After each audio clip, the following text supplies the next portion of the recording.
May your fart be your guiding key.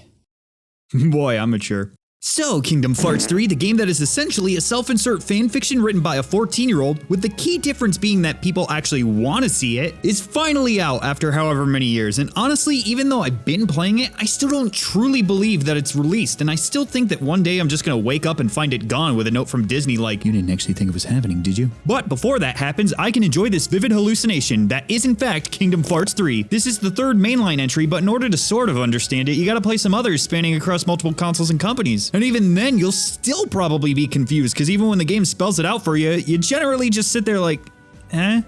Don't worry though, this isn't a oh haha you fucking idiots, Kingdomhearts is so simple to understand. Because the game isn't very easy to understand because everyone wants it to be more than it is. Everyone with an X in their name is bad and they want to beat up all the Soras, and they'll repeatedly tell you in-game how dumb you are for not understanding a plot point that's totally been around since the first game and never ever retconned, right? Also, everyone has duplicates and they are totally the same person as the person they duplicated, so it doesn't matter that it's an evil Baymax and that you have Baymax standing right next to you. This is a really hard choice, what should you do? Dude, I'm right here. But fuck that, look, it's Olaf! It's Olaf from the Frozen series! Buy his fucking merchandise! Go to the digital store and buy the Olaf theme and the Olaf avatar and the Olaf dick warmer. In Kingdomhearts, you press X to win, get tragic with magic, and just kinda wave to Disney characters until Mr. Plot shows up to tell you what you should be feeling. I am a fan of the series. I like its tone. It's Sora Donald goofy, awkward, and charming. That is a bad joke. You can get involved in the plot if you want, or you can just sit back and enjoy seeing familiar characters interact with the one-dimensional wooden plank of a main character called Sora. But you know, normally I'll rag on characters for being super duper boring and predictable, but I feel like old Sora gets a slight pass because I kinda think that's what he's supposed to be. Just this walking trope that's easy to insert as. It's not Sora hanging out with the toys from Toy Story, it's me. Wow, look at how much everyone loves me. Look at how popular I am.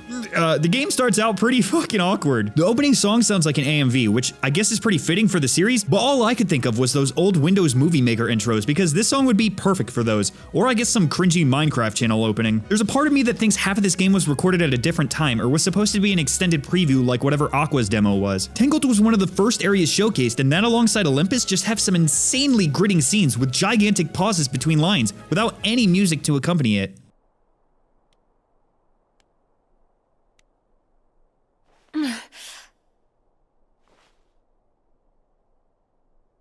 How you doing? The name's Flynn Rider. How's your day going? Huh?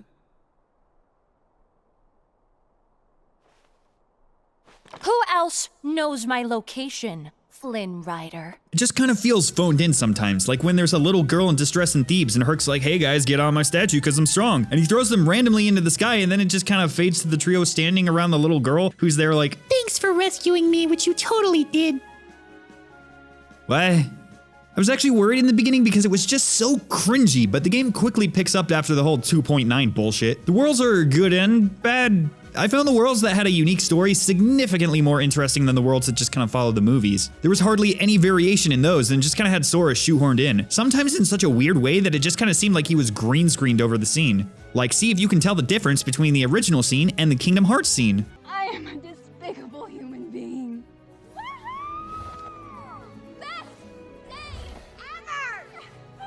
I am a despicable human being.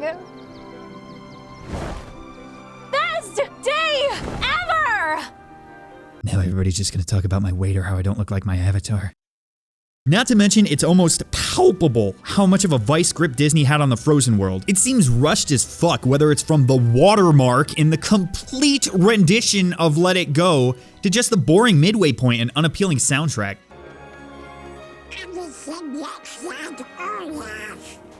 Think that's all of him? Anna will know what to do next. But boy, wasn't it cool when Anna struggled to talk over herself, singing Do You Want to Build a Snowman? Oh my god, I love this song so much. I get that companies try to include advertisements and such, but the entirety of the Frozen world just felt like a fucking commercial to get me to see a movie I've seen again. And by that Olaf even when I thought things might get interesting by giving Marshmallow more of a focus, he gets fucked off before he can interact with any of the characters past his allotted movie time. Easily the worst area, but I kind of figured that going in, so I just kind of pushed through. At least they had a pretty cool boss fight to make up for it. Plus in the worlds that follow the movies, they just kind of expect you to know the movie, which I guess is fair since they are major Disney titles and you are playing a Disney game, but still. I know plenty of Disney fans who haven't seen Tangled, which they should because it's better than Frozen. Anyway, who would probably be confused about 90% of that world. Like, why does Eugene need the satchel and why does he just fuck off after the boat now that the twins are apparently removed? Why is Eugene the best Disney character? I know the answer to all those, do you? Sometimes it's just kind of awkward having a Final Fantasy type character like Sora around in these movies anyway. Oh my god, Eugene's dying! Nah, it's cool, I got Cure. Oh. Speaking of Final Fantasy, I found it really odd that there weren't any Final Fantasy characters. As far as I'm aware, there's just some mentions in Olympus, Moogles as the shops, and Final Fantasy spells. Sure, the fake game in Toy Story looks like Final Fantasy, but it isn't. It's super disappointing that all these characters who were close and relevant in other major titles just got shafted. Nary a mention or hint of their existence.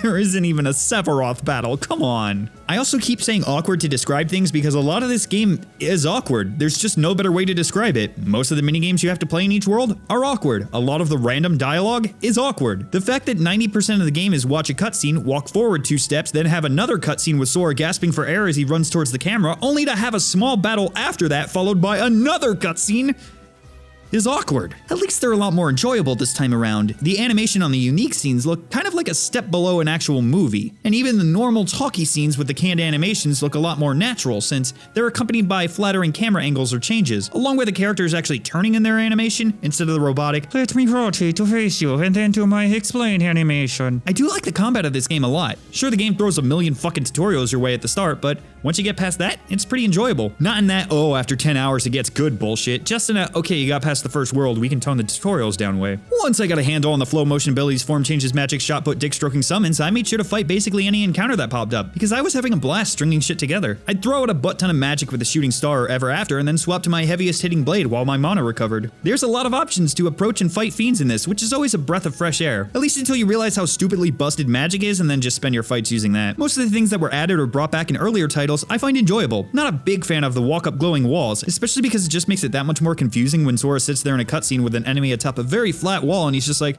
oh, it's not glowing, so I guess I'm fucked! Also, I found the attractions very unnecessary. I didn't feel accomplished by smacking an enemy with a ring around him and then having a glorified 30-second cutscene showing off a Disney ride. More often than not, I just started to instantly finish them to continue to the fun parts. I did think the combat would be a clusterfuck, and it sort of is, but it's less apparent when you're the one playing. I think tying so many commands to triangle is a bit tedious, and I did fuck up a lot and either finish my form change early because I forgot to cycle, or I'd wind up doing flashy shit when trying to open a fucking chest. Maybe I'm remembering wrong too, but there felt to be a distinct lack of summons. I gotten through a good chunk of the worlds and I only netted a few of them, only one of which was kinda useful, plus they were all just attack minigames. Fireball! Here's a shitty drink! The Gummi Ship I actually enjoyed this time around. Normally those sections turned into big old chores for me, but I liked being able to navigate an overworld of sorts and find secrets and treasures, while avoiding combat if I felt like it. It honestly sort of reminded me of Skyward Sword, like if the sky in that game was fun. When you do feel like adding some grind, you can seek out enemies or gummy bosses to gain experience, which allows you to add more blocks to your ship. Most of the fights are just kind of mindless, hyper space invadey stuff, but I don't really think they need to be much more complicated than that. Most of the enemy designs and boss fights were outstanding. I was eager to see the boss of each area, not only on how I'd fight them, but to see how they looked. They also ramped up the difficulty as most mob fights were just kind of mash X or magic,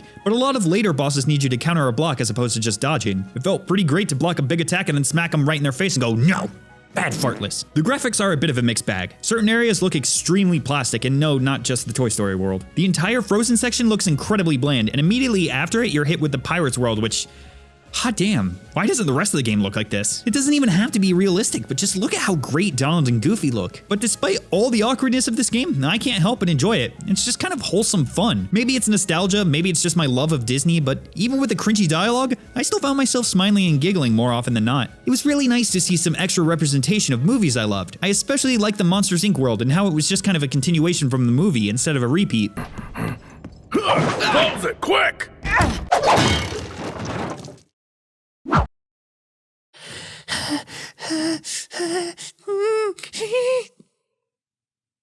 Fuck. I didn't really care too much about the back and forth with the organization since most encounters boiled down to Sora being like, fuck you, my fart is strong, or my fart is filled with darkness? And then Donald chiming in like, hey Sora, you duck and suck, you cuck. The grind of the game is pretty fun too for those that enjoy it, but it's not entirely necessary. You can upgrade your Keyblade or forge items with various stuff you find strewn about. You can also cook in this title thanks to Donald and Goofy never shutting the fuck up about the possibility of there being ingredients here. But the cooking just brings up a big old plot point. Remy is clearly the most powerful character because he can do what Xehanort and the organization have been unable to accomplish. Control Sora against his will. The old Xehanort is bald for a reason, you guys. He knows. As I make this video, I still haven't finished the game, so take my opinion on it as you will, but I do really enjoy this title despite the cringe. I've been playing it as much as possible, and it's really difficult to put down in the middle of a world. The difficulty is rather lacking, as Proud Mode in this is basically standard in Kingdom Hearts 2, but that's just making me want to learn how to speedrun it on beginner mode. Definitely a title to keep your interest, and honestly, if you haven't been following the series and you think it looks fun, go ahead and pick it up. Where else could you find Woody tell off a fucking Animu that his edginess is dumb? All you need to know is Sora has like 50 farts in him and the X-Men want him. Look at that! I made it through an entire video without poking fun at the fandom. Don't hit the camera, man. Dual wield! Fuck. I had to do it.